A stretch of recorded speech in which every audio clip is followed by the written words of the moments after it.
siguiente mesa, lo voy a leer literal, ¿vale? Se llama Después de una crisis suicida, intervinientes y supervivientes, y la verdad es que tampoco me he preparado una presentación para la misma, porque basta con decir que como bombero, como sanitario, como policías, lo hemos sufrido. Sabemos de la necesidad de los autocuidados de los intervinientes, pues como decía antes, son situaciones emocionalmente fatigosas, por decirlo de una manera, y necesitamos también que nos cuiden. Esto no es un canto de pobrecitos nosotros. Cuanto más nos cuiden, cuanto más nos cuidemos, mejor servicio vamos a poder ofrecer a la ciudadanía, no es más que eso. Estaremos mejor preparados y podemos hacer una atención plena y sin tener que estar pensando en qué mal lo pasé la última vez, ¿no? La última vez que me expuse a una situación así me generó una serie de malestares que ahora me están condicionando, ¿no? Pues un poquitín va a ir de esto, ¿no? Esta mesa también, en el primer caso de Enrique, y luego vamos a hablar también de cómo apoyar, ¿no? Que luego os comentaré un poquitín más, a los supervivientes, ¿no? A las personas que han perdido a un ser querido por suicidio. Empezamos con Enrique. Enrique Parada es psicólogo, psicoterapeuta, experto en psicología de emergencia y profesor asociado de la Universidad Autónoma de Madrid. Esto es, me lo va a permitir y me va a matar, esto es nada para hablar de Enrique. Yo creo que es, lo voy a decir abiertamente, es mi máximo referente a la hora de hablar de psicología de emergencias, aun sin yo ser psicólogo, pero ya solo la humanidad con la que trata estos temas. Fue el primer psicólogo con el que contacté para iniciar la unidad de intervención tentativa suicida de Bomberos de Madrid, y recuerdo perfectamente la primera frase que me dijo: si vamos a hablar de humanizar la intervención, puedes contar conmigo. Creo que con esto lo defino perfectamente. Adelante.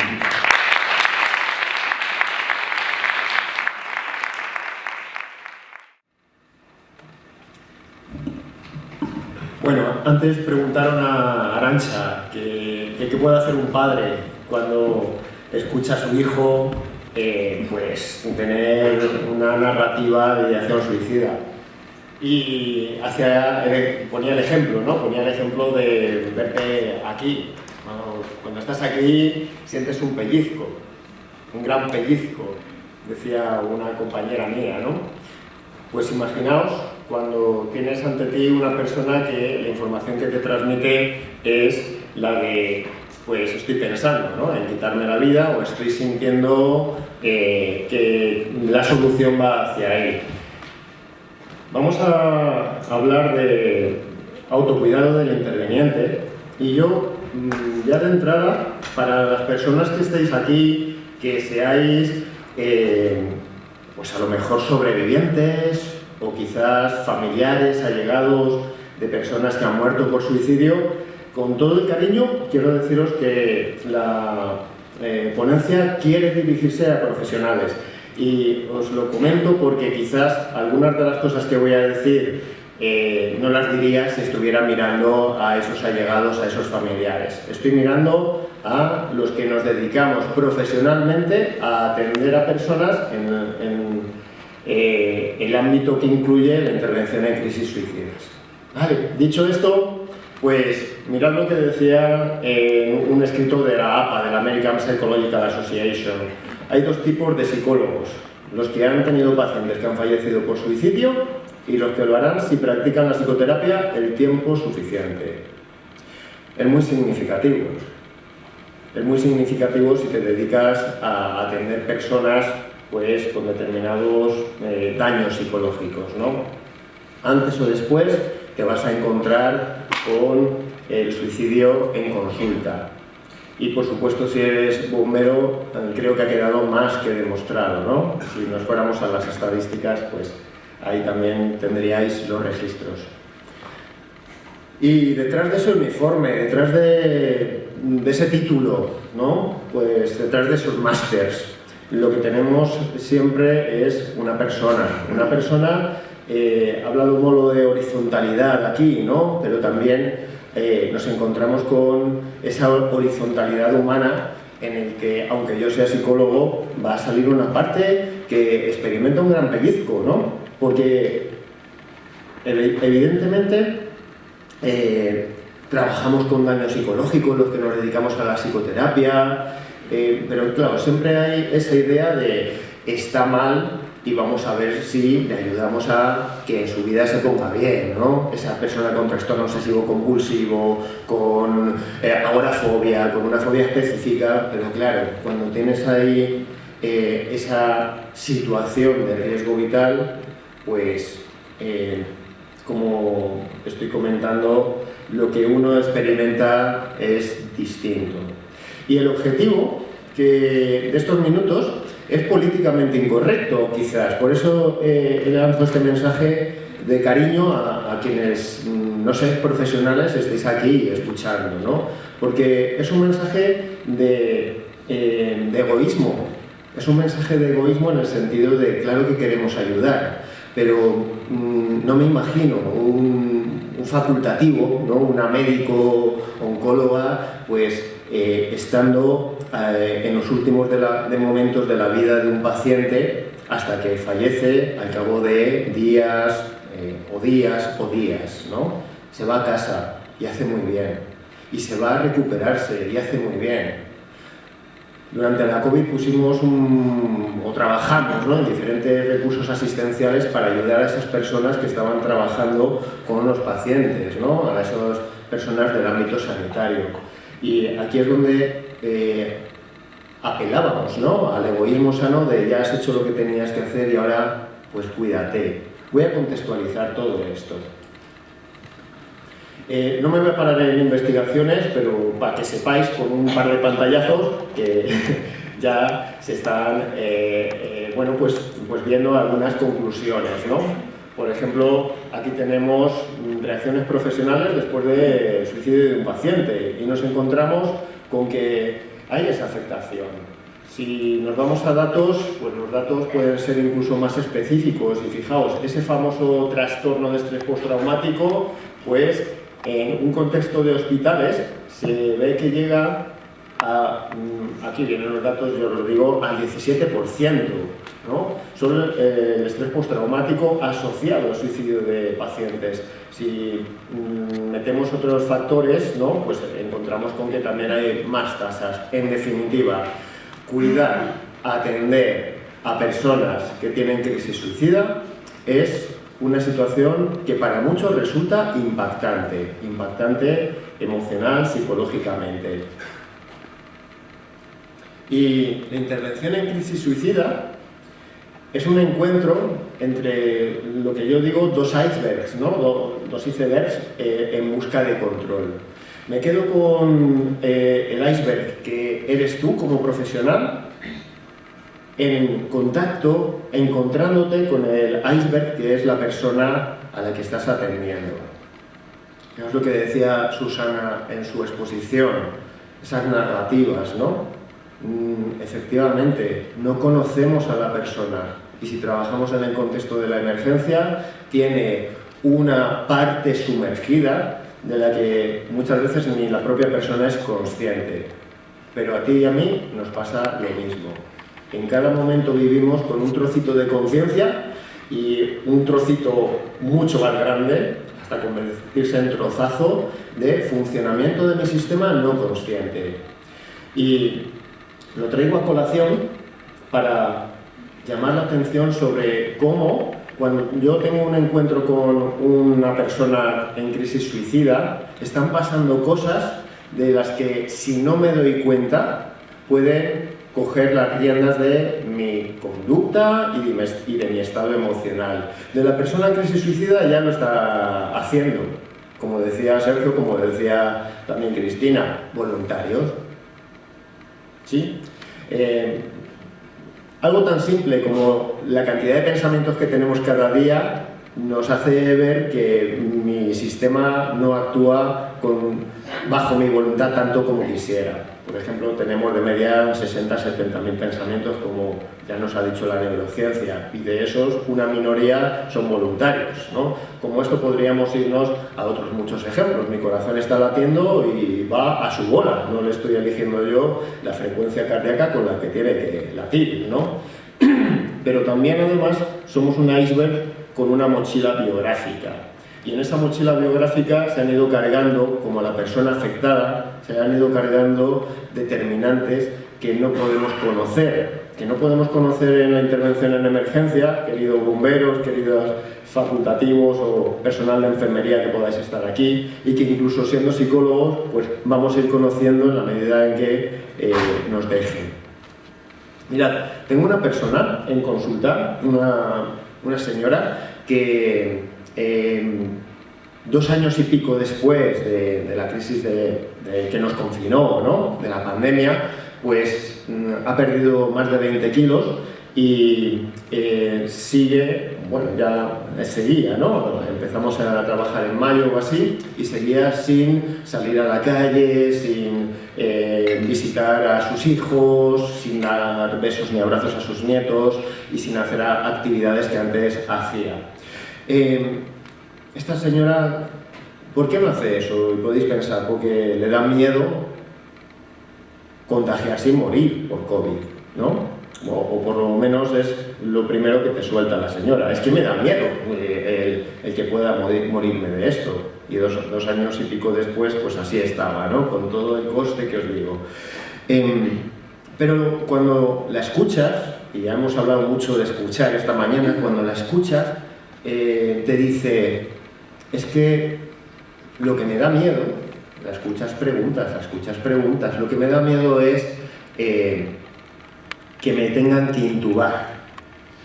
Entonces te cuenta su imagen impactante en el informativo viendo a personas en decúbito prono, pues intubados. Y cuando la escuchas, como psicoterapeuta, escuchas preguntas, pues te das cuenta de que unos años atrás la tuvieron que hacer una prueba de apnea del sueño y no pudo con ella por la sensación de asfixia que le generaba la mascarilla. Y cuando la escuchas, te das cuenta de que cuando tuvo 4 años, sí, creo que me hablo de 4 o 5 años, estuvo a punto de ahogarse en un río, se ahogaba hasta que su padre la rescató. Solo quiero con este ejemplo deciros el iceberg que es esa persona a la que estamos atendiendo en una crisis suicida. Solo con este ejemplo te quiero decir, ten cuidado con lo que te pones bajo tus hombros en la responsabilidad de atender a una persona, porque solo ves un trocito de su iceberg. Y ese trocito puede que no sea suficiente en tu intervención como bombero, como policía o como psicólogo. Y aquí es donde me vas a permitir que os hable, vuelvo hacia atrás, de los problemas de tener una mente maravillosa. Y es, ten cuidado con las trampas en las que puedes caer y en las que yo caigo y seguiré cayendo. También te digo, el problema no es caer en la trampa. ¿Te has duchado esta mañana?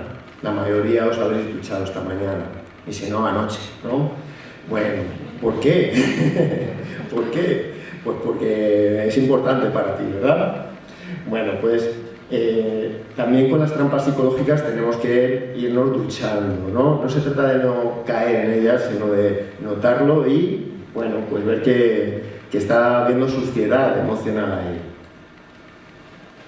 Y una de las trampas que os pongo como ejemplo es esta, ¿no? Soy un profesional, luego he de saber totalmente qué hacer.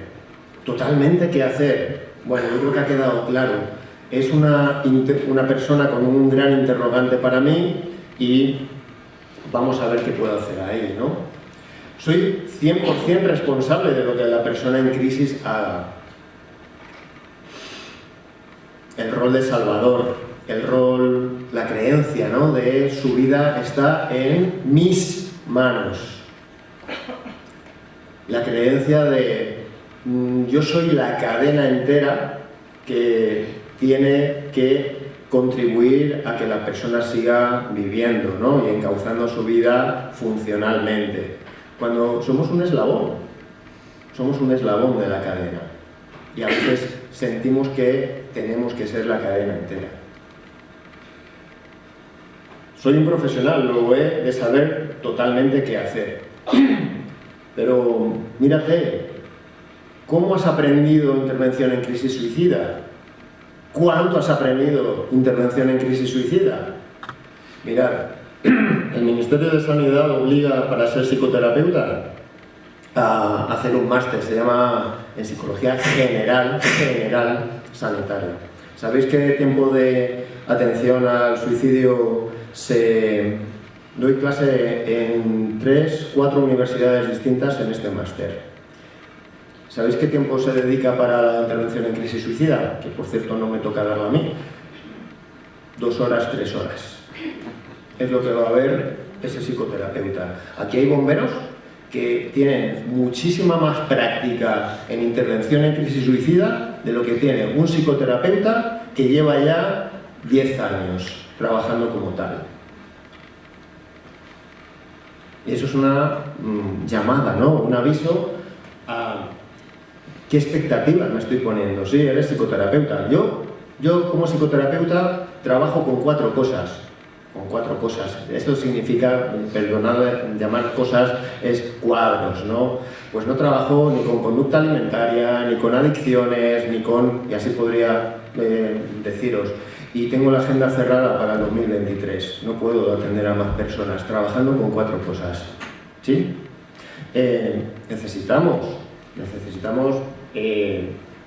que esas personas vayan a otras personas, otros profesionales que tengan conocimientos y práctica y experiencia que no son nada generales, ¿no? En la intervención en crisis suicida.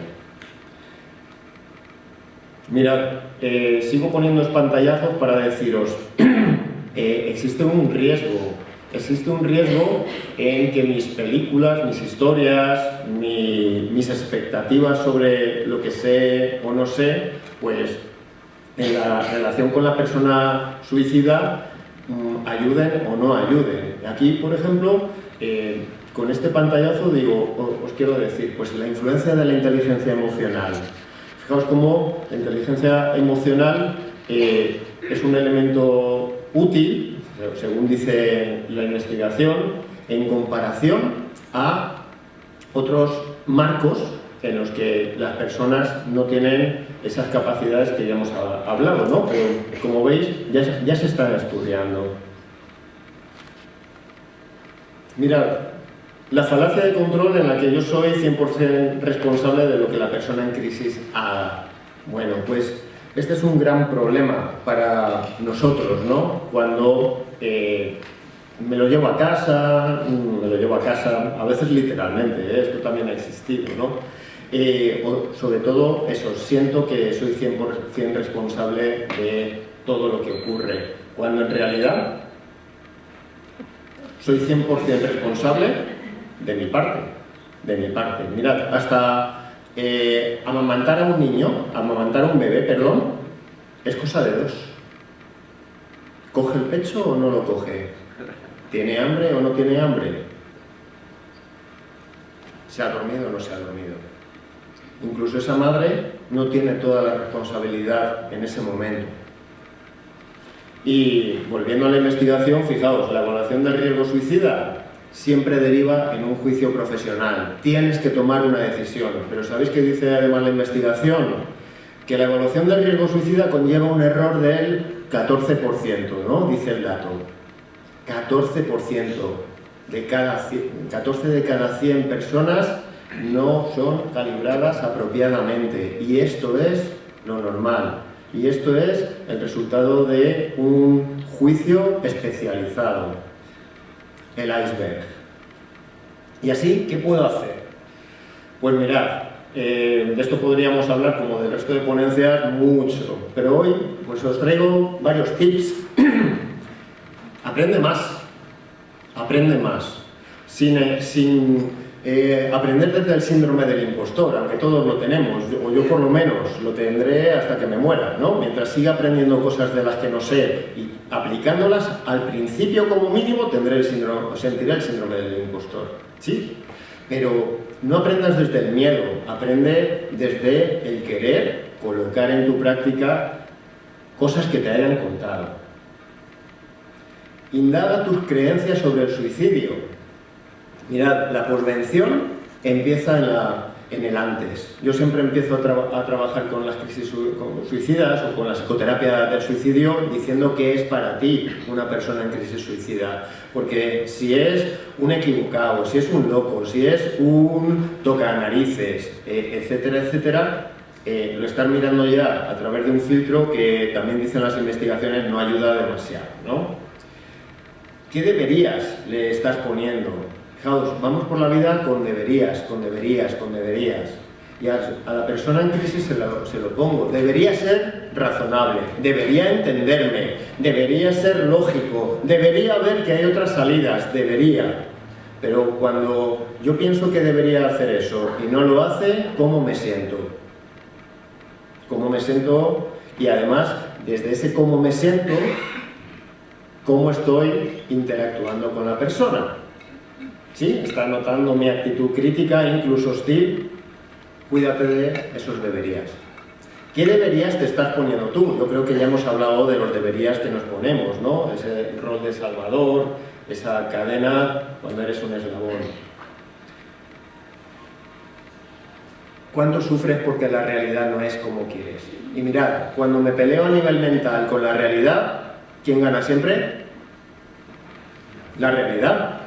Se me cae una servilleta, me agacho y la recojo. Le digo cómo te llamas a la persona, no me contesta. Se lo vuelvo a decir, no me contesta. Esa es la realidad, y en una tengo control y en otra no. Y así, ¿qué más me ayuda? Me ayuda con esta realidad, ¿qué quiero hacer ahora? Y ahí la herramienta maravillosa que es la atención también surge como recurso. Hemos hablado de escúchate, practica la escucha contigo mismo. ¿Qué estás creyendo? ¿Te estás peleando con la realidad? Siempre vas a perder. Céntrate en el ahora. Echa el ancla, como dice uno de mis maestros. Y mirad, cada uno en su lugar y en su momento. Surge el egoísmo. Surge el egoísmo en el sentido de ¿en qué ayuda llevártelo a casa, ¿no? Mentalmente. Con lo cual, date permiso para estar y vivir bien. Porque también es un ejercicio de generosidad para con la persona a la que ayudas. Si tú te cuidas, cuidas mejor. Si tú te ayudas, ayudas mejor. Y yo esto lo he tenido que aprender. Y me lo ha dicho mi cuerpo. Mi cuerpo me saludó, me dijo, estás cuidando tanto que te tengo que avisar de alguna manera. Con un cuadro importante de salud que me dijo, sé egoísta, porque siendo egoísta eres generoso. ¿Y si esto no es suficiente? Ya para acabar. Si esto no es suficiente, y no tiene por qué serlo, es porque eres un iceberg también. Es porque tú tienes también tu biografía. Una biografía que, aunque tú no quieras, tu sistema lo pone ante la intervención en crisis suicida. Y esto también pues, nos lo dice un par de investigaciones. Esta investigación dice, por ejemplo, que si eres un profesional vas a resultar afectado, pero además, si eres un profesional que a nivel personal tienes una historia de pérdidas, entonces tenemos más riesgo todavía. Y también, pues aquí tenemos el impacto de esas personas sobre profesionales, pues que estáis aquí, algunos de ellos, ¿no?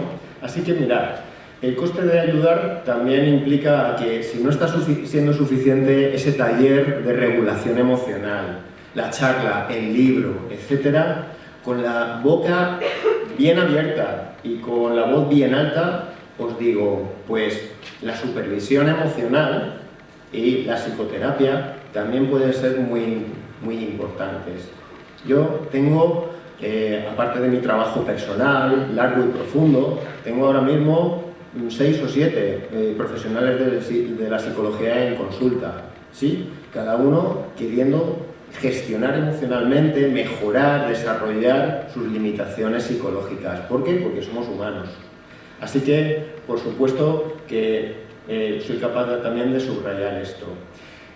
Como decía Cristina, el sistema nos tiene que ayudar, ¿no?, en la gestión de la crisis suicida. El sistema te tiene que ayudar a ti como bombero o como psiquiatra o como psicólogo, ¿no?, a gestionar emocionalmente este trabajo que haces. Pero yo también digo que si tú eres parte del sistema, tienes una responsabilidad, y que si esperas a que el sistema te lo solucione, pues a lo mejor te mueres sin haberlo solucionado. Cuando me preguntan, ¿el trauma se cura y qué? Yo siempre digo sí, pero hay muchas personas que morirán con trauma. ¿Por qué? Porque no habrán tenido los ingredientes necesarios para tener la oportunidad de hacerlo. El suicidio se puede prevenir, pero seguirá habiendo personas que incluso con un sistema que apoya mueran por el suicidio, porque no se encuentren con esos ingredientes, como decía la señora del contexto rural de Jaén, ¿no? Esa España que no es igual en todos los sitios. Muchas gracias y cuídense ahí fuera, ¿eh? Gracias, Enrique. Creo que ahora estáis de acuerdo conmigo en que la presentación que había hecho al principio se quedaba corta. Bien, por marcar esos tips, ¿no?, o esas pequeñas apuntes que estamos intentando hacer después de cada presentación, pues como resumen de ideas, podemos decir que el cuidado de interviniente empieza antes, con nuestra formación y con nuestra claridad en torno a la conducta suicida y mi influencia como interviniente. Debo atenderme bien para atender bien, es liberarme de mis propias trampas psicológicas. Atenderme bien es atender mis emociones relacionadas con las intervenciones en tentativa suicida antes, durante y después, dándole en cada momento lo que es necesario. Y sobre todo, si yo me entiendo y me atiendo, puedo atender mejor.